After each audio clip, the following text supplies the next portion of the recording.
Where are we gonna start off? Are we gonna? Already hit play. What is up, my beautiful fuckers? That's Welcome perfect. to Harm's Way Podcast. This is your host, Craig. Sorry for my brother's premature mouth ejaculation. How's it going, Eric? Yeah, that was the perfect preamble for the video, though. It literally, the first part of it is going to be you going, Shut up. oh! It's going good. It's going bad. The camera didn't pick that up. It's going good, bad. We made it to 15. 15, baby. Oh my God, we are almost to the point where we are further Relevant than 90. No, we got a long ways to go. I mean, we're relevant to each other and our families, That's for damn sure. except our parents. I'm still dealing with the fallout for that. It's all right. I'm still the favorite. But we are halfway. No, we're not halfway. Where are we? After this one, 6 away. 2/3. We're 6 away from being further than 91%, 98, something like that. Percent of all people who start podcasts. So that's great because this will be the only thing that we follow through with in our lives. I'm just kidding. That's not true. I'm married and have a kid. Are you having fun with it? I'm having a blast. I'm like, so just Eric and I feel tonight. like this is the only thing keeping me Don't say from starting a pistol. Don't say that. I knew you were going to say that. It's just true. You can't. It's not. This isn't the only thing. Hey, I value honesty and integrity. Yeah, well, you're the only one. But, That's for goddamn sure. no, don't talk about Anyway. suck starting anything. We're having fun with it. Unless his And name's Terry. I got some good feedback at work today. Yeah, that's another thing I wanted to bring up. We're getting some great feedback from you guys. I get the consensus that a lot of you are listening on Amazon Music and Spotify, which is great. I was specifically told by The person that came my up co-host. to me he was watching on YouTube, and I was kind of taken aback because I was like, ooh. Because he sees us. Well, no. He said I looked really different on camera, which was kind of funny. But it was kind of one of those things where I was like, I respect this guy. He's older than me. I was thinking, I'm kind of embarrassed. But then he had some good feedback, and he said there were some parts that he really liked when we were talking, Yeah. He liked the part where I said, I'm going to die by a forklift at work. It was funny. It was funny. But good guy. I like working with him. It'd be fun to have him on sometime. But Yeah, long list. Long list. Yeah. People that we want on, people that want on, people that we want to share with our listeners, basically. I mean, that's as good as it gets. there's tons of shit we can talk about. How was your day? My day? Yeah. Today? So, it was alright. I didn't go to work yesterday. I was feeling under the weather. I don't know if you guys can hear it in my voice. I got a little bit of the raspy hooker voice. But it was alright. I mean, I played catch up for. My job's difficult enough on its own, and then you add in like if you take a day off, you're walking into 100 emails, easy. Ooh. So Yeah, that always sucks. And it's- playing catch up. it's not as much as I shit on my job and say it's a good job. It's just. I don't think you really shit on your job that much. I think we kind of shit on I it. try not to because again I don't know who's listening. I've told people that I work with and coworkers about this show that we started. Yeah. We don't single anybody out. We just kind of shit on the corporate ladder. We do, and And, that's great. My in job general. is difficult sometimes. My job is I don't know. It's like an enigma. It's easy, but it's fucking hard. 1 second, and it's easy again, then it's fucking hard. Yeah. And it's cool, but again with the peacock reference that a good friend of ours loves so much, you gotta let me fly, and I feels like sometimes I don't get a chance to fly. And Bro, that hurts. That's been the entire time I've been an engineer. Mm-hmm.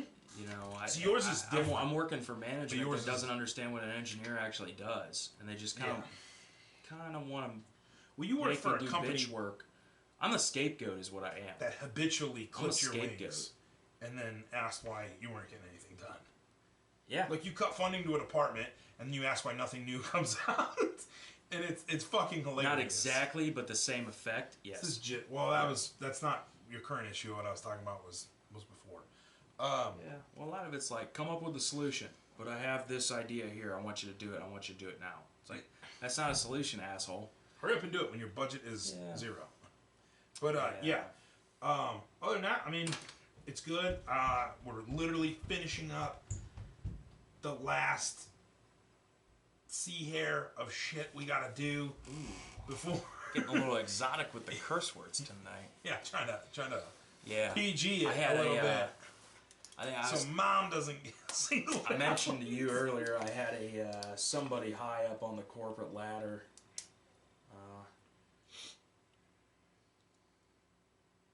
I don't know if I want to get into it, but somebody high up on the corporate ladder used the word twat to describe one of our female team members, and Twat I was pretty pissed. is not bad in its own. If I call you a twat, it's hilarious. That's one of those curse words you don't really hear a lot. But to me, Kind of like it's like- cocksucker is really underutilized. You know what I mean? it's because it's 2022. If you call somebody a cocksucker, there's a 50-50% chance that they are indeed a cocksucker. That's true. But So- do you think overall cocksucker is just an underutilized I'm phrase? biased because my mother-in-law can't hear that word. She gets There's two things that shut her down: cotton balls and the word cocksucker. I don't know why. It just I called somebody a cocksucker at one of the parties when Rachel and I were dating, and she like freaked out, and I was like, she had to explain it to me. I was like, oh, I'm sorry, and that makes sense because everybody has those like squeamish phrases or words or like things that you hear and you don't like. Yeah, like a everybody's cringe word. different. Well, that's a good The topic. workplace is different. The workplace is different altogether, especially when there's a clear double standard that your employer employs. But anyway, Yeah, I mean, I heard somebody. Twat's bad, yeah. I heard somebody who makes shitloads more money than me describe somebody as a twat yesterday, and I was. That's great. Yeah, I hope that place burns down. Yeah. Anywho, yeah, but that was actually one thing I did want to talk to you about. The phrase cocksucker. Yeah. Is it underutilized? Underutilized? Does it need to be utilized more? I feel like nowadays it is, but growing up, like that was Is there any other? a go-to. Are there any other curse words you can think of that might be underutilized? We talked about Mulion the one day. Well, anytime you get to the race-specific ones, it gets a little. Oh, is that gray. race specific? Mulion is, yeah. That's for us. That's for our people. Italians? Yeah. Oh, I didn't know that. Well, it's I didn't know that. Mulions I thought that use meant it. I thought that meant like moron or something. it does, but like they use it, but they use it to describe other people of certain races. Oh. Not one in particular, but this is gonna get weird. But Oh, so it's they use owned it- by Italians. Yeah, That yeah. word is owned. Kind of like black people own the N word, but with the A at the end instead of the no, not really. Not even on the same grand Oh. scheme. Mulian is like, what's the other one that Italians use? Mook. Mook. Dude, I just took a guess. I No, didn't know that Mook. was like. Mook and Mulian are like, yeah. Because remember, Grandpa, he used. Grandpa was a fucked up individual. But he was, the best one would be, do you see that Mulian over there at the stoplight? Look at that Mook walking. Like that was. I've heard Mook But in he would movies. say it about like it didn't matter like skin color or who they were. He would say it about anybody. Yeah, that's what I'm saying. So if It's somebody like, was doing something it's- stupid, even if it was a white guy, he'd be like, "Look it's at that." race Mulian." specific, but for the person who's giving it. Yeah. You don't use it to describe specifically who you're throwing it at. Pretty much. Yeah. I've heard the word mook. I've heard the word mook in movies before. Mulion, that one day you said it to me, I was like, I don't know what the fuck that means. I just really hope. I like, thought Craig was making up his own shit at that point. I thought you were like Coach Cowher from the Pittsburgh Steelers that was just making up curse words and shit. See, I don't, and I hope there's not like some older person of Italian descent listening to this going, oh my God, like Mook and Mulian might have been really bad. They might have been, of that level at a certain point in our history, but they're underutilized now for sure. But again, if you're looking as a whole, curse words or But the general consensus today is if you're Italian, you're white, you're not in a position of authority, or like you're not in a or no, you are in the position of authority or whatever, so everything you say and do is just invalid. That's the woke mindset. Well, yeah, I mean, back in the day, it was 90% of the police force Back in was the made day, up it was of the Italians on the chopping block. They were the ones Italians getting all the and racist Irish. shit thrown at them and whatnot. Well, Yeah, the Irish too. Jesus wept. Irish and Italian made up, police forces a lot of, way back in the day. Yeah. And a lot of the labor forces and stuff, but they were pitted against each other. So the Irish would hate the Italian would hate the Irish, and then they end up fucking each other. Yeah. Here we are. I was making fun of that notion that because you're white, you're in a position of like power or whatever, which is just complete bullshit. Anyway, moving on. Oh yeah. Underutilized curse words. Meat crab. Meat crab, 100%. Get on it, people. Yeah, South Park. What the fuck? South Park coined that. That was just straight up. Meat crab. I told you it's that was straight up out of Matt Stone's mind. Oh, those guys. See, oh my god, I aspire. The level of hate those guys got for so long, you hated those guys for so long. It turned into love. A lot of people. I never hated those guys. They try to get fucking. I didn't even really get. I didn't. I loved them. I didn't really get to know them until I watched basketball, and then I was like, I love these guys. I love what they do. And then that documentary that came out a few years back about the, what was it, 6 days to air or some shit, and it went through a week of them. Yeah. Of them cultivating and from nothing posting an episode. Listen. I hate my job. I'm so glad I'm not Trey Parker and Matt Stone. Jesus Christ. But look at their legacy and what they built, though. They built a fucking genre of their own. They built a genre that Family Guy tried to fucking copy, and I hate Family Guy. I think they forced themselves into culture. That's the thing. Well, Trey Parker a lot of it Stone, was they basically started to take the weekly events. Yeah. And because they had such a, no one was safe. Because they had such a quick turnaround time of when they can bust out an episode, because those guys are just, them and their studio and the people they got working with them are just fucking top-notch talent. They were able to get into a routine where they would take the events of the week and turn it into an episode. And days after. What better source material than the world we live in on a weekly basis? Just the shit show that keeps on rolling. Exactly. That's what it is. They would, their turnarounds, their events. But their way to twist it into something creative. Oh, yeah. Creative that delivered comedy. And you could tell every once in a while there'd be like filler episodes, but the beauty of them is I thought their filler episodes were just as fucking gold. They would. They probably had like a back burner of ideas if they had a week where they're like, we're. I still remember Mom telling me about the Crips and the crippled kids joined the Crips. Oh my god, the Crips versus the Bloods. Because it was one of those things like I thought we were in trouble because we were watching South Park, and then you and Mom watched that episode where Jimmy and Timmy joined the Crips because they were crippled, and Mom thought it was the funniest fucking thing in the world, and I was like, good, we're not getting in trouble anymore. Well, and then she watched the other episodes. Or she caught it on like a Adult Swim or something. Not Adult Swim. Was it on? No. Comedy Central late night, where it's uncensored and shit. Or the Bigger, Longer, and Uncut or whatever. She watched the movie? I think she did. The original movie? Yeah, but at that point the damage was already done. We'd been watching.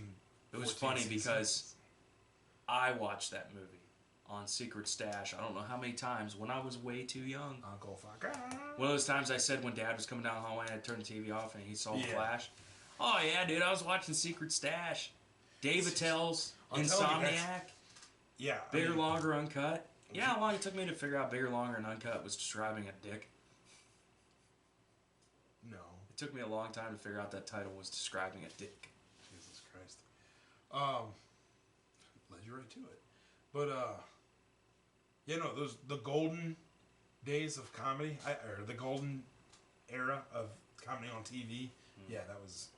that was, coincidentally, that was right around the time when Chappelle was in full swing with Chappelle's Show and whatnot, and I watched it was good.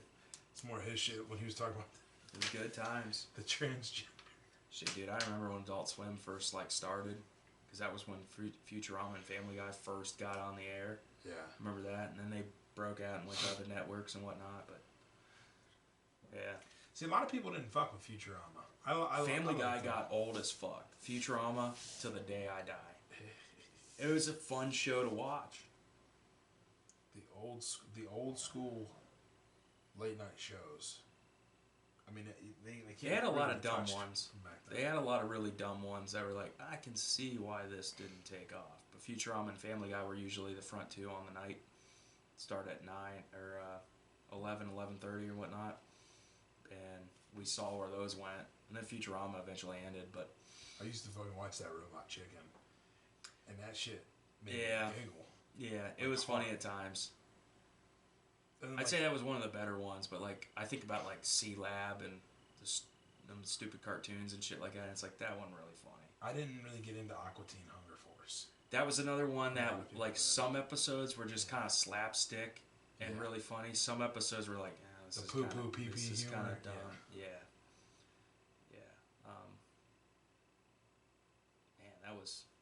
Man, that's reaching way back. Yeah, I'm trying to think of when I like the first stand-up I ever watched on TV or like listened to. Fuck, I think it was like a playback of like old Richard Pryor. Oh, really? Yeah. Yeah, he was another great one. Yeah. And then like from then I was just hooked. I was like, I gotta watch all this. And from then that's when I found the Lewis Black. And then the Greg Giraldo was like my guy. Lewis Black was like my first introduction to stand-up comedy. And again, I'd see him on Comedy Central. Man, Red, White, and Screwed, Black on Broadway. Yeah. He was just... I've never seen somebody rant about water. And he played the professor in... Accepted. Yeah. And that was just fucking golden. Yeah. Finger pointing. He was great. Like I said, when somebody rants about water like he did. Yeah. Oh my God, man. He could turn anything funny, first of all. He was like what... He'd talk about political shit too. Yeah. And make it funny. Like, he was a million times funnier than Jon Stewart, Stephen Colbert. Those guys that tried to do the late night talk shows about politics. Never really got into Jon Stewart. Funny. I don't think Stephen Colbert was never funny. Is funny. Jon Stewart had some funny ones, especially when I saw a video the classic video where he sat down with Tucker Carlson. I think it was when Tucker was at CNN of all places.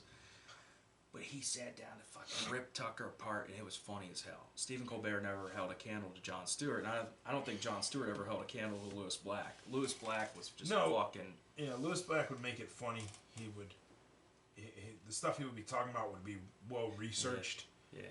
And yeah, the late night with such and such, I never really. The late night shows are all bullshit to begin with because those assholes don't write their own jokes, and their jokes aren't really all that funny. Lewis was talking about. I think this was a stand-up that he did a few years ago or whatever. But he was talking about how he was at like the White House Correspondents' Dinner and whatnot, and he was talking about how Dick Cheney was sitting right next to him, and he said he had Dick Cheney laughing his ass off. He said it was the scariest fucking thing he ever seen. But Lewis was like you could connect with him, like he really. Yeah. And I remember being an ignorant kid or whatever. I'd hear him talk about politics and shit, and I'd wonder, I was like, why is this guy not our fucking president, man? It'd be the crippling coke addiction, first off, but yeah. No, he didn't have a coke addiction. I remember when he would talk about that stuff, I think, man, this guy's got it all figured out. Of course, I was a kid. I didn't fucking know. That's the guy that shit about anything, but you would ask him like, "Why aren't you president?" And he would be like, "Fuck you!" Like he would not. No, he'd say, "Fuck that shit. I don't want that fucking job. Are you kidding me?" Yeah. Great, funny, great stuff though. Yeah, that was. I mean, I'm not saying comedy's bad now. There's definitely really. There's a lot of great comedy out there, and a lot of newer people are fucking fantastic. But yeah, you got to take it with a grain of salt. You got to dig a little to get like the really, really, your real favorite ones. Whereas back then, I could turn on Comedy Central and be like, oh, fucking Michael Che. Oh my God, fucking great. Aziz, like, yeah. Who was the guy that did Craig Christ? Christ. I forget. I forget too. Let's look that up. That was funny though, when he did that song. Jeff Dunham and the Puppets. Did you ever get into that? Yeah. Jeff Dunham was great. And Jeff Dunham came along at a time where, like, he really, like, set his genre. Like, I talk about Anthony Jeselnik and how he cornered the market on dark humor. It's fucking hilarious. And misdirection. Yeah. Like, he's one of those guys that what he does is an art. And he mastered misdirection with the dark humor. Jeff Dunham came in with the puppets. Everybody's like, who the fuck's this guy? Yeah. Dude, he killed it. He kills it every time he gets up there. And it was something new. It was something I thought it was great in the beginning. It was something that nobody had done before. And then I got tired of it. I'm glad he got in when he Jeff? did. Yeah, I can't watch that shit. Like, nowadays, I can't watch it. Imagine it Like, wears off a bit, but... like a terrorist skeleton puppet. Like, cool, okay. Mm-hmm. But you're talking about the mid to early 2000s when he made his boom. Yeah, it's good. Because I think it's fading now with the generations. I think that's a lot of just... It's like, it's kind of like movies. It's gonna fade at some point, no matter what you do, no matter what genre. Because, like I said, Jeff, he had his own genre. Really, nobody had really ever done that. That's what I before mean. with No one could touch him. Eventually, it's gonna fade. You know, the thing with Anthony, his genre. Eventually, it's gonna fade. See, I think his a little more less mainstream, a little more. I think they're both original. Jeff Dunham was original. Yeah. I just think there's only so much you could do with it. I guess that's the gist of what I'm trying to say. Maybe Jeselnik has like. I think a lot of it comes down to the joke writing at that point. Jeselnik has different things he can do. Like his, I would have that guy record a book and just listen to his voice. Mm-hmm. I love his fucking voice. He's got the delivery and it's almost like the Christopher Walken kind of shit. I know that was really bad. I'm sorry, but that's what kind of clicked when I started watching Anthony Jeselnik. I loved his voice, and then I started watching his shit, and I was like, this guy's really fucking some of it's funny. The presentation, and like I said, he's the master of misdirection. Mm-hmm. He'll have you thinking he's going one way, and then he'll hit you with the punchline. It makes you laugh that much harder. And he comes in and out of it too. Like he'll start one joke and he'll get into a spiel, and he's he's not quite reacting to the audience, and then when they get like a huge laugh or he gets a huge laugh out of him, he'll kind of come out of it more casually. He can snap in and out. Where most people can't do that. You got to be in it.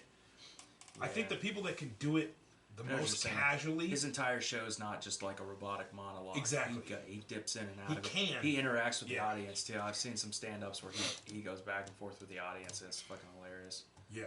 But the ultimate, I feel like I connect the most when somebody is casually up there and nothing's forced.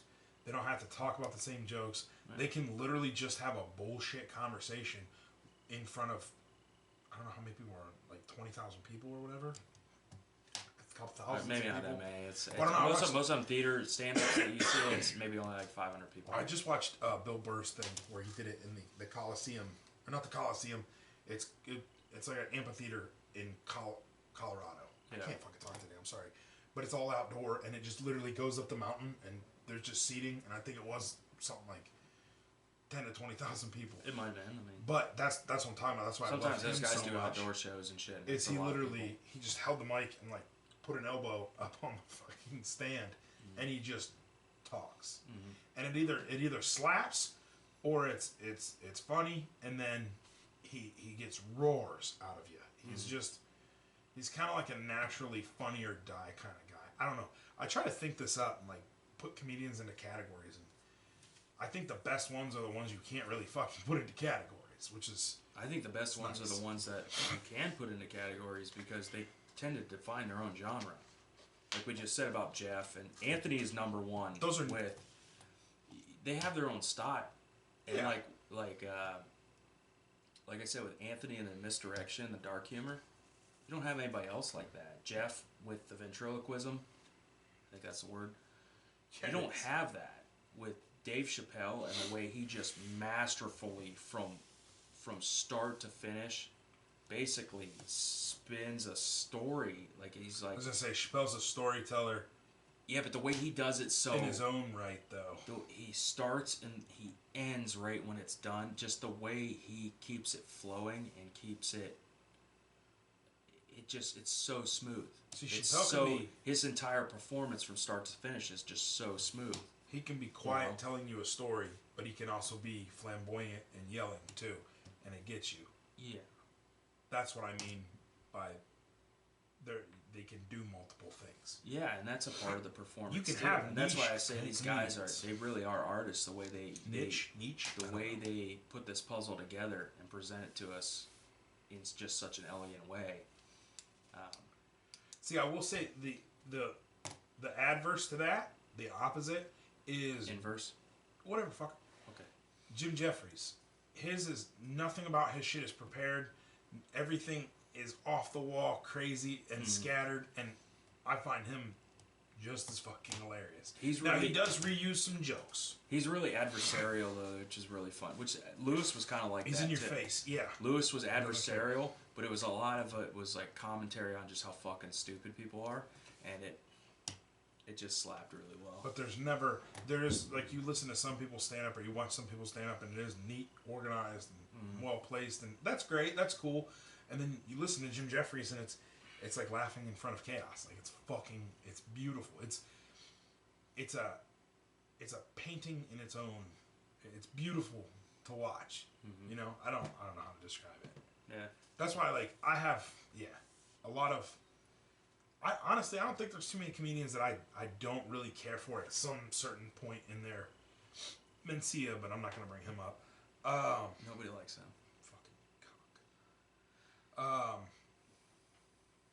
Yeah, I don't know. It'd be really hard. There's one I really don't like. Who is it? I know who you're about to say it, aren't you? No, I don't know who you're talking about. Louis C.K. Oh yeah, I never thought he was funny. Never. That guy is such trash, and then he turns out to be like a chomo pedo kind of weirdo too. He was fucking always great. He was always one that struck me like he was reaching for the low hanging fruit. His jokes were not clever. He was just trying to go for the shock humor to elicit a few laughs. I never thought he was funny. He was like bottom of the barrel scraping. Yeah. And I don't know how maybe there is some. I don't know how he existed as long as he did. He peaked. That's what he did. He peaked at the right time and then kind of plateaued for a couple years. Yeah, he peaked up and then somebody he shot him in the head. Oh, no. Me Too thing and whatnot. His shit was... But it turned out he really was a dirtbag. Yeah, the shit that he was getting accused of, people were like, "Whoa, that's crazy." Like you weren't like that, right? And then like he was like, "No, I was." And then there was like video evidence of it, and you're like, "What?" Yeah. There's no way. Like I would have never guessed he like. What do you do? Like FaceTime masturbated in front of women? Like Jesus Christ. But good on you, because you're a fucking piece of shit. Yeah. I didn't think you were funny. I never thought he was funny. And you were shitting Parks and Rec, you baby back bitch. Yeah. Anyway, yeah. So, that's good. That was a nice little trip down memory lane. I don't know what tangent we spun off of. I don't know. Spun off from? South Park. Comedy Central. No, I was like, wait. Oh, you were asking me about my fucking day. That's what it was. Oh, yeah. Oh. So yeah, we'll move on. So, excuse me, damn. I want to talk to you about your drinking. My drinking? Yeah, I think you're doing it too much, and I don't think we should be doing it during the week. Are you fucking kidding me right now? Who? Pop me kettle, you fucking prick. Are you serious? You're joking, right? I am joking. Are you? Jesus Christ! I have one. I was hoping you'd come back at me because I had like 4 beers before this. It's a fucking Wednesday night. You need to fucking chill. Yeah, it's fine. No, I can't really tell. You seem like you're all right. I like the shows we did where I was sipping on one, or like we were not necessarily pouring it back. If we start even, meaning we drink at the same time, I think those shows went pretty good. I don't think it's any fun when I'm trying to slam them, and you're already like 4 deep. There's not really a lot of time. We only do an hour and for now, whatever. Damn it.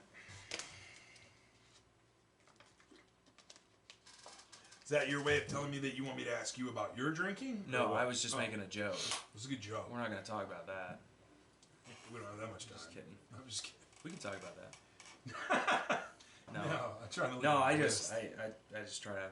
I'm like any old average Joe. I just try to take the edge off after work. Yeah, no, that's fine, but you know, the edge shouldn't be a case. Like It's not a case, okay? it's a case, dude.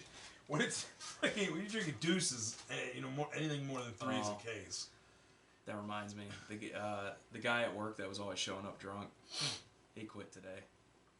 So our friend, our good friend, he taped a picture of a tombstone to his oh my God. nameplate, put it up on one of the cabinets. Oh my God, I love him office. so much. It's fucking hilarious. Yeah, the world needs more of him around. Oh, G Not the guy who was showing up drunk, but our friend. G-Bear, we love you. He's gonna come in here someday. Yeah, that's another thing I wanted to talk about too. He's high up on the list of people we need to get on here. Just talk, hang out, but also pretty fun. We need to get another microphone too. Are we? Is that on the docket? Well, I was gonna go this weekend. I was gonna go to Best Buy. You want to go with me? Yeah, that's fine. I was gonna get some cameras, and we'll start playing around with that this weekend. Yeah, big things coming. By big things, I mean just a couple changes, but we're trying to do some new cool stuff. Excuse me. Those of you that have seen us on YouTube, we need to make some upgrades. That's you know that sure. we're running off of one camera. Almost looks like we're filming a casting back room. Oh, so I learned something today. One of the podcasts that I watched that I'm not gonna say which one, but they do live shows and they switch back and forth between the cameras or whatnot. Okay. I inadvertently found out today that what they do when you click on the episode or whatever and it starts up, it shows their thumbnail. Well, it doesn't show their thumbnail, but it shows like an intro shot that's like animated and shit. Yeah. And then it switches to the host and he starts talking and whatnot. Well, the new guy who's switching the cameras fucked up, and in the middle of the episode he switched back to the intro. So I think they have like a digitally generated intro screen set up, so that when they start, they play on that, and then they switch to the host. Because right in the middle of the episode, he fucked up and switched back to that. Huh. I was like, so that's how they do it live. When they're doing a live show, Yeah. the live feed is a digitally generated image that's somewhat animated. And I saw that and I thought, oh, that's how they do it. That's good you picked up on that. I wouldn't have picked up on it if he didn't fuck up, but it's cool. You're the technical guy. I make words funny. So it's good. I'm glad it's working out for you. yeah. But also, yeah. I need to cut my hair. No. I don't want to. You let it go. Might have to here soon. I want it to look like we live in this basement. I got told I look like a hobo today. That's not why I want to cut my hair. I want to cut my hair because I probably got interviews coming up and shit. But Shit. Yeah. But I got told I look like a hobo today. Have you heard about that one job? No. Damn it. Yeah, I don't know what's going on there. I can tell you what's going on, but I submitted an application to like a recruiting firm. yeah. Headhunters. It's a recruiting firm that I've dealt with before. They've been wholly unhelpful and just really incompetent. Does it cost anything? So the way these recruiting firms look is what they'll do is a company will come to them and say we need somebody for this or whatever. And headhunters. Yeah. And they'll start looking. The company has to pay them like 30% of the salary of the person that gets hired in. It's a big racket. For a year? Yeah, I think it's for a year. Jesus Christ. It's a big racket. It's a huge racket. I don't know why companies don't go looking for their own people. You know, I don't know why you contract recruiting out to somebody else, especially when it costs you that much. I think it's because once you start taking applications and you go, okay, I like this guy, I'm going to interview him, and he comes in and he's a total shut.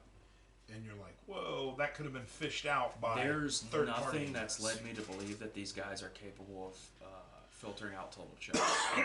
because I asked questions to this guy he didn't know the answer to, and it was clear he was. yeah. It was clear he was incompetent, and it was clear I gave him requirements for what I needed. I'm talking. This was years ago, and this was a local headhunting firm. I gave him requirements right off the bat. Told him like I couldn't move out. It has to be in the area. That kind of shit. He flat out fucking ignored him. He flat out ignored him. He was trying to get me to bite on positions that were in Philadelphia, places that were a long way away, and I flat out told him like, hey, I remember the one in Philadelphia. I told him, I was like, dude, I told you I can't move out, and he goes, well, don't you have a family or a support system that can help you? And I'm like, who the fuck do you think we are, dude? I said, I can't, my family can't pay out the $1,200 a month it takes. Not even that. $2,000 a month. You add in rent, bills, and all that shit. I was like, yeah, my family can't afford that, you cocksucker. Fuck you. So I applied for a position that was through them again. And honestly, I was hoping that they would just pass my shit on to the client, and I wouldn't ignore them. Sure enough, the guy calls me, and I'm like, oh boy, here we go again. I ignored it. I was like, I won't deal with them. Because all they got to do is pass the shit on to the client. This guy good enough? Sure. If I get hired, they get paid. Why the fuck do I got to do them? Well, it's... So I'm thinking about starting like a recruitment firm to make some easy money on the side. I'll take people's calls for a few hours a day, pass on their resumes. Honestly, like Eric, that's not your worst idea. Really? What is my worst idea, Craig? Cutting your hair.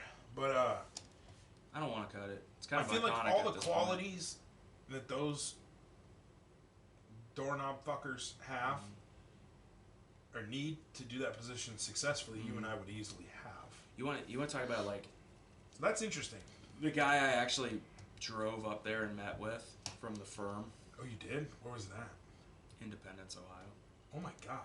I drove all the way up there. I met with this guy, and it was funny because he looked like really out of place. He was like crackhead, skinny, and had tattoos and shit like that. And he was in a suit. It was kind of like Good Will Hunting, where Will sends Ben Affleck to go to his interview, and he's sitting there in like the frilly suit with the bow tie. Yeah. And he's like, retainer. It was kind of like that. I was like, you don't belong here. Fuck you. And my experience working with the guy was reflective of that. Like he was. Yeah. Okay. I don't think the guy didn't know what he was doing, and. So how hard would you think it would be for you and I to start something like that? Not hard at all. Basically, like what you know about like frontline work and what I know about being an engineer. Yeah. And I've told you before, like I really. There's a lot of shit I can say to kids coming out of school. Like, hey, you need to manage your expectations. You need to know what's going on in the market. Nobody comes out of school and knows. Nobody looks at the job market as a market.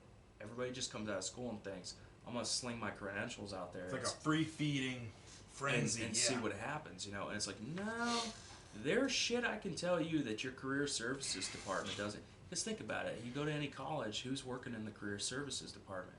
It ain't people who have held an engineering job for 10, 15 years. It's a bunch of assholes they hired off the street that don't know what the fuck they're talking about.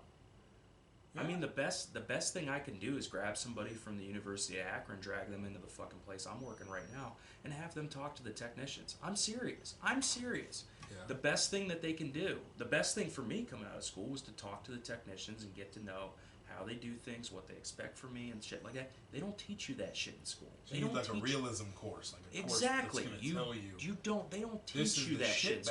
Let's be honest. Half the shit I learned in school, half the classes I took were classes I didn't need to take, which kind of goes back to the whole college being a racket and they're just taking money and time from you. Whoa, now another episode, but yeah, we can get into that later. Let me know if you want to get into that later. But I'm writing it down. College equals sham. That's the one common denominator to every place I've worked with. Is the best thing you can do as a new engineer is step into the shop and talk to the technicians and get their idea of like what do they expect from you? What do they do on a daily basis? What are some of the challenges they face? Honestly, Eric, one of the things they don't teach you in school is how do you think ahead? Coming out of school, we can all design some big, complex, skookum fucking thing that's going to cure cancer or wipe your asshole for you. Nobody ever... Different ends of the spectrum Nobody ever thinks about how are you going to have it built. how's it going to be implemented? Who's going to build it? It's not even so much who's going to build it, it's how are they going to build it. They don't teach you in school how to think down the line. And that's where like my internships really came into play. Is I started working with technicians. I started getting a better idea of like when I'm sitting there CADing something up, I'm thinking, okay, how's he going to build it? What's going to take him the least amount of effort, you know? And you kind of play with that give and take. Coming from the They other don't end, teach you that shit in school. The only way you're going to get it is working with the technicians. coming from the other end of that is the best engineer is the one that knows how to give you enough direction to do what you're supposed to do, but also fuck off and not hover over you. That was the worst thing, is to have engineers hovering over you. Oh, you know, did you torque that? Yeah, I fucking torqued it. Get away from me. Mm-hmm. But that as a technician, if you could just get an engineer that can communicate with you without being like, I don't know, I felt like some of the engineers that you and I were part of your department when I worked in the department you do, I felt like they looked at me like I was going to smash their face in with a fucking hammer if I turned around and looked at them. And then I would try and like get a hold of them to ask them questions about a procedure or a build or something, and they were like afraid to talk to me.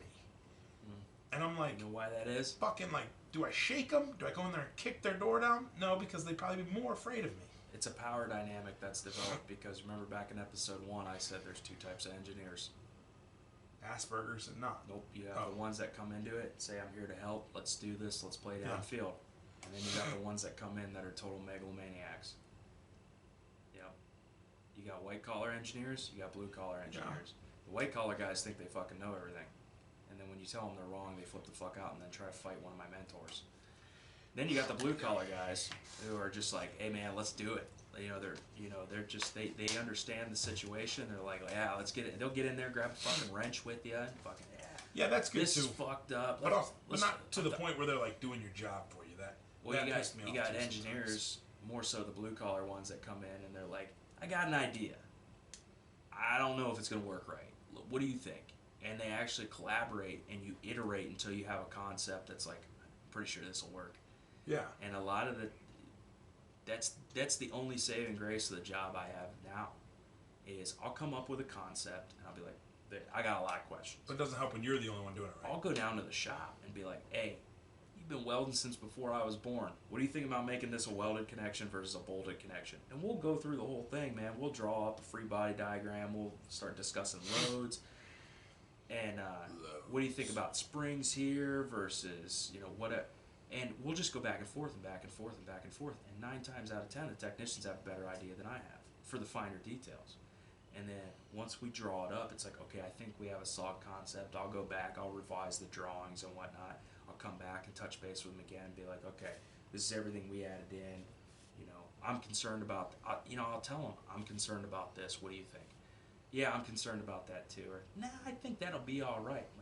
And every single day I'm on the job, we have discussions like that. And then at the end, we got drawings for a polished product. They're like, all right, I'm on it. We need to get this machine. I'll fabricate this. We split up the duties. Machine shop versus maintenance shop. They take care of it. We build it all and put it into service. They make my job easy because I know I can always ask them questions. That's not always the case, and sometimes, depending on the environment you're in, you have some technicians that, it's like I said about people. People are going to make or break your experience. You're going to have good people, you're going to have bad people. In my experience, most of the bad engineers are the white-collar guys.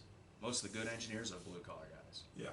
When it comes to technicians, every now and then you'll have a guy that's just a fucking piece of shit, doesn't want to work with everybody, thinks everybody's stupid, whatever. Then you got the guys who are real open-minded, and you just work with them, and you give them what they need. You let them know you're there to help them. Whatnot, everything goes great. Everything just goes great. And it's like that no matter what office or whatever you're in. You're going to have good people, you're going to have bad people. The last job I had some good engineers, some solid people that were just good human beings and great at what they did. Aaron. I'll fucking say his name. I love that guy. I saw him love today. him too. I feel so He was talking to one of the chotches that works in Fleber or whatever the fuck they are. I don't care. And you got. I walked in and he goes, "Whoa, whoa!" In middle conversation with this guy, this chode, He goes, whoa, whoa, whoa. And I go, I fucking love you. And I just grab my chips. Did I tell you about the Punnett Square I made for people at work? No. Do you remember what the Punnett Squares were? High school biology? Let's see. High school biology. I had a teacher with a huge ass. No, I don't remember. Oh, you had. I know who you're talking about. Yeah, you know who I'm talking about. Everybody used to talk about her. I'm like, yeah, fucking my boy. like she had that Pixar mom ass. Anyway. Yeah, she was in Incredibles. I had a Punnett Square drawn up. I think I want to do a video on it because it would be fucking hilarious. But like, yeah, our good friend, you know, he was the guy in the top left square, like, just incredible human being. He's an incredible human being for having to deal with me, because I was always just coming undone and like, fuck those motherfuckers, you know, just fucking losing my shit. And he was always just like the voice of reason, and like, he was the suppressor. But he backed it up because like he was the foremost expert on what we were doing. Yeah. He backed it up. I asked so him you one not time. only have an incredible human being, but you have somebody who I would wager in that industry, even for his age, is probably the foremost authority on that. Just a good human being. I said one time, I said, "Did you ever get mad?" And he goes, "Yeah." I go, "You're a fucking liar." He goes, "What?" I was like, "I'm calling you a liar to your face. Are you mad?" He goes, "No, why would I be mad at you?" I was like, "Fuck you." And he's like, "That's not nice." And we just went, like, it was not even back and forth. I just went to him, and I was like, "I'm gonna open mouth kiss you, son of a bitch." Yeah. And he's like, "Why are you like this?" Yeah. And I was like, "I'm sorry, I'm just kidding." It's man." people like him that I'm like, I really hope. I called him my second favorite person at there, and he doesn't even ask me who my first one is, and he's like, "Oh," he's like, "Thanks, I really appreciate that." And the other guy was like, "Who's your first?" I was like, "It's not you. Get out of my way." Get out of my way, freshman. No, it's you. You know who the other guy is. The other guy is intolerable as a human being, and yeah. Your favorite person's intolerable as a human being? No, the guy that asked me. That wasn't our favorite person. I said second favorite person because I was waiting for him to ask me. I think I know what you're talking about. And I was gonna be like, "Oh, my first favorite is me, obviously." But this guy asked me, and I was like, "Get out of my fucking way." I was like, "I need my sun chips." And yeah, tell him his house is ugly as fuck. I don't know if we're thinking of the same person. I remember this asshole. He I don't know what he did, but like, he's the talker. The one that you. I think we're talking about the same one. Okay, all right. He was talking about how, and I don't give a fuck if he sees this. I never liked him. Intolerable human being. He kept bragging to everybody about this fucking big house he bought. Him and his wife bought. Oh, okay. Coincidentally, a few months later, his wife got laid off, which I thought was funny. Oh, Jesus. But he kept bragging about this fucking house and whatnot. And brags about everything he has. I seen his house. The guy literally has everything. I seen his house, and Is it not my manager, but my manager's manager brought it up in a meeting. Does it live by us around here? No. Oh. Anyway, manager's manager brought it up in a meeting one time. I know. Okay. And was like giving kudos to him for his big house that he bought or whatever. And it got quiet for a second. And I said, "You ever seen his house?" He says, "No." I said, "The outside's ugly as fuck." You said that in front of the guy. I said that in a meeting with fucking 15 people in it. I said, "The outside's ugly as fuck." It is. It's an ugly fucking house. And you know that cuts so deep. well, the guy that owns the house wasn't in the meeting, but okay. No, but it was funny because like my manager's manager was sitting there just like beating dick for this guy, and I'm like, you're a cunt. That's what jumping seats. It's like stop inflating somebody's ego. 99% of. If you had never worked around engineers before, and then you took a position that I have now, where your cubicle's literally next to their, I don't know, a fucking nest or whatever you want to call it, the dirty little fucking water trash people, and you hear them talk on a daily basis, and you, oh man, I don't know call how to describe it verbal masturbation. Yeah, yeah, it is. And the guy that I'm thinking of, I don't know. I'm still The not guy sure. that you just said that about, you say that every time I bring him up. That's who I'm talking about. Yeah, and that's all it is. And I've tried to tell I tried to tell Which is not the same as interns oral before I left, masturbation. like, hey, Yeah. you need to stop like taking what people say at face value. Like, But that whole there's department, a lot of verbal masturbation that goes on. I still, to this day, I don't know what that department does. I don't know why all of them are making all that money they do. I passed. There's another guy. I didn't tell you. I think I referenced a completely different, completely different department towards the other end of the building, the floor that I'm on. And I make a joke. I call him.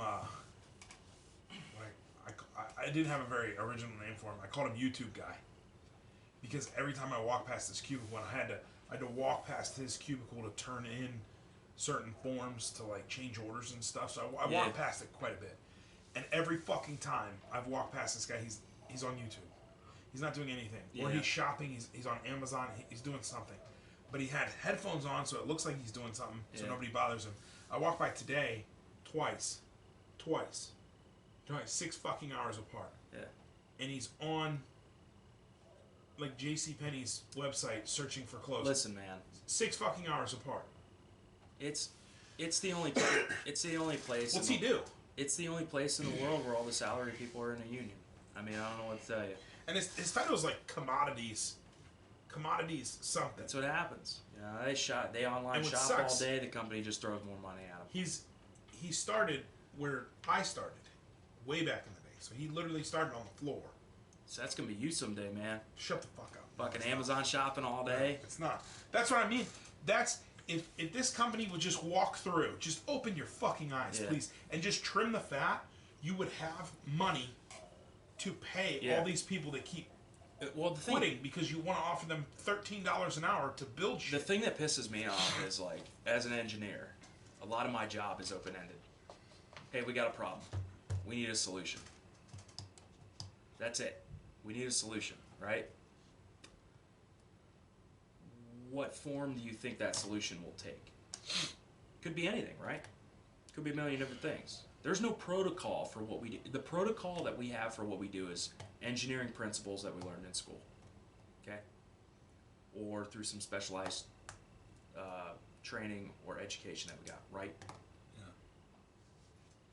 When you're designing something, there's a million different ways you can skin a cat. The job's open-ended. You could come up with something, the next engineer could come up with something different. It might be better, it might be worse, whatever. But the next engineer could come up with something different. A lot of times there's no right answer. And you gotta try to make it the best that you can make it.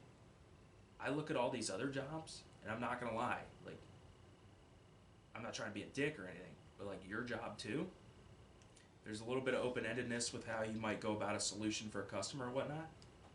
There's no protocol or fucking roadmap for how I do my job.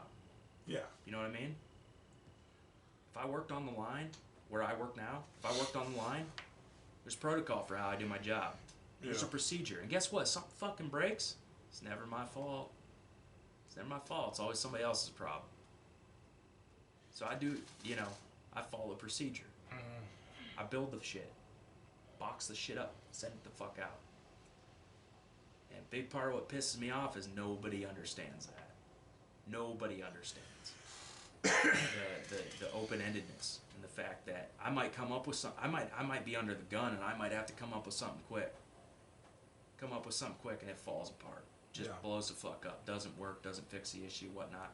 And we gotta try again. Guess what? You can't try again. You're fired. Yeah. I wish. I'm just kidding. That's what I hate about engineering. Oh. Especially when I'm not given the support or given the empathy of,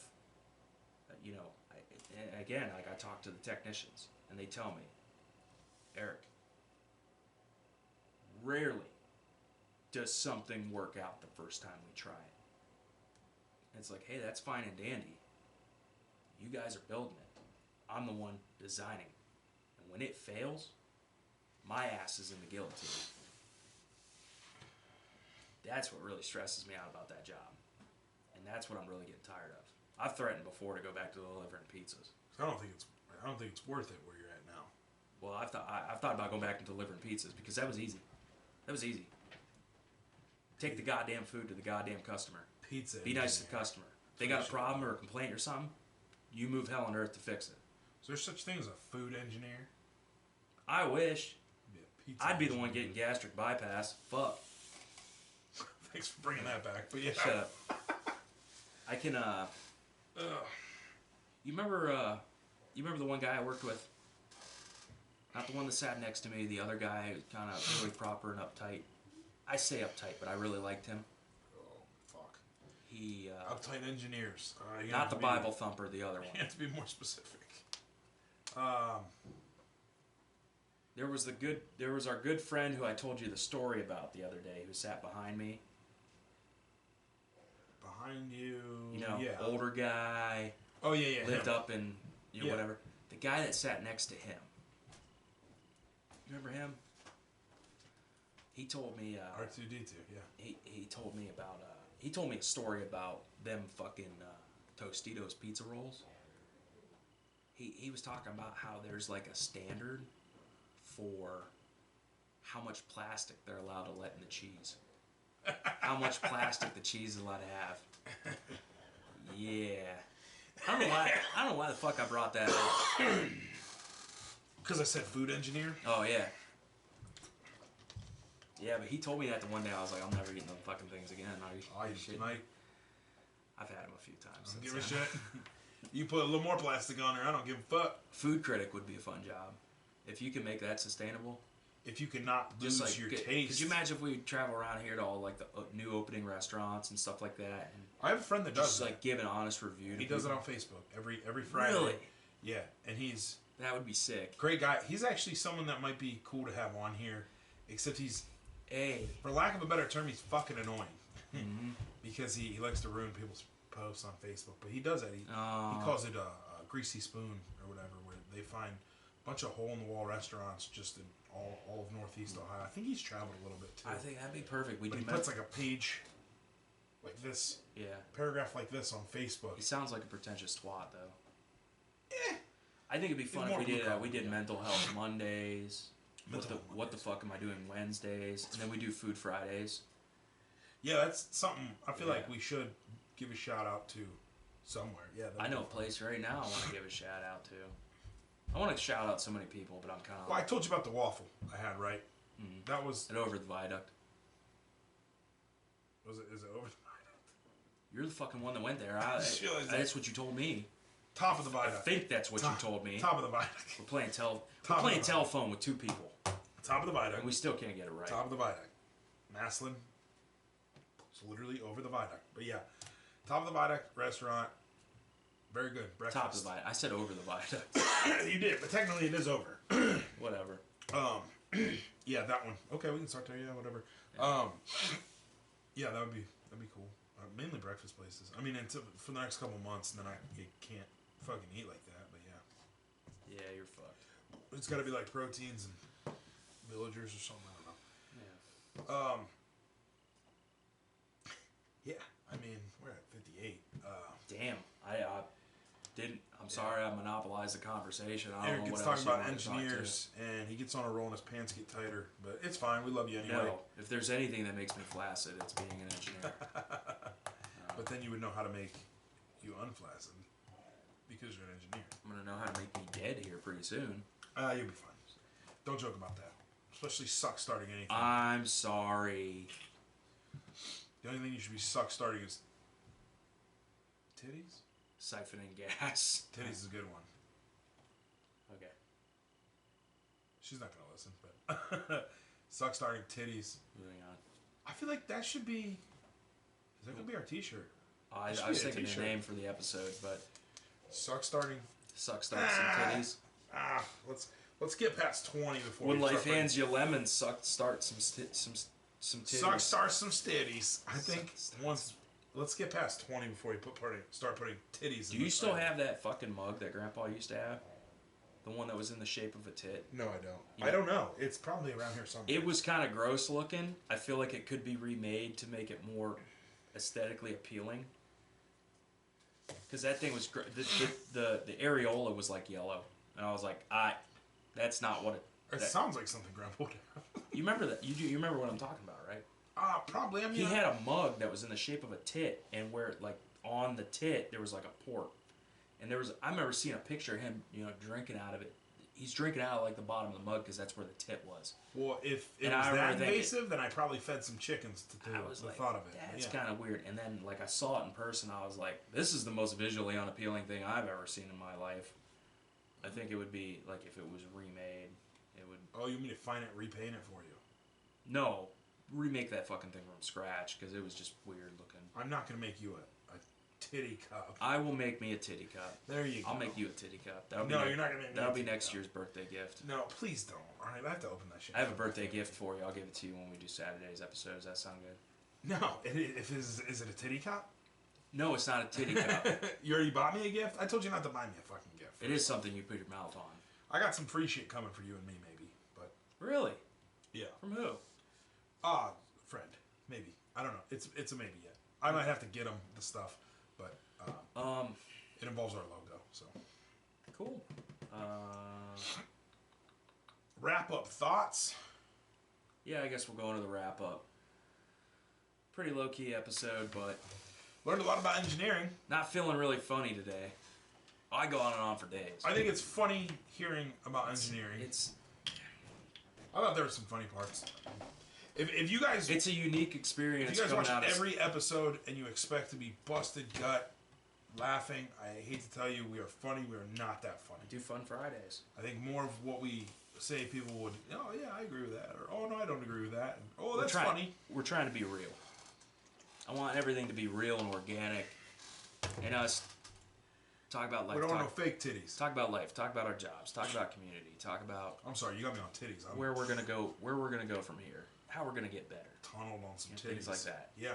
I don't want to pigeonhole into like everybody's talking about politics nowadays. I know you get mad at me for doing it. I bring it up every now and then when it's relevant. Yeah, every episode. I don't want to just start regurgitating the news and I got a funny thing. I think there's a difference between current event and politics. If it's funny as fuck, I think it's worth bringing up. I don't care what the genre is. Guy at work comes up to me today and he goes, "I got 2 Twitter notifications. You want to see what they are?" I was like, "Yeah, sure, whatever." This is dangerous, but okay. He holds his phone up to me. Apparently, the deal with Elon Musk buying Twitter went through. Oh my God. And the first notification was from Donald Trump, and it said, "Thank you, Elon, I'm back." And then the next one was from Kanye West that said, "Joe Biden hates black people." And I fucking shit. Because remember I told you a week ago, Kanye got banned? Yeah. Oh, I fucking shit, man. I thought it was funny. I thought it was really funny. Because Trump got banned almost 2 years ago. Yeah, I honestly, I've never been on Twitter. The whole thing with Kanye was just insane. But now I see Kanye pop up. Joe Biden hates black people. That's his first tweet. That's his first tweet. Back.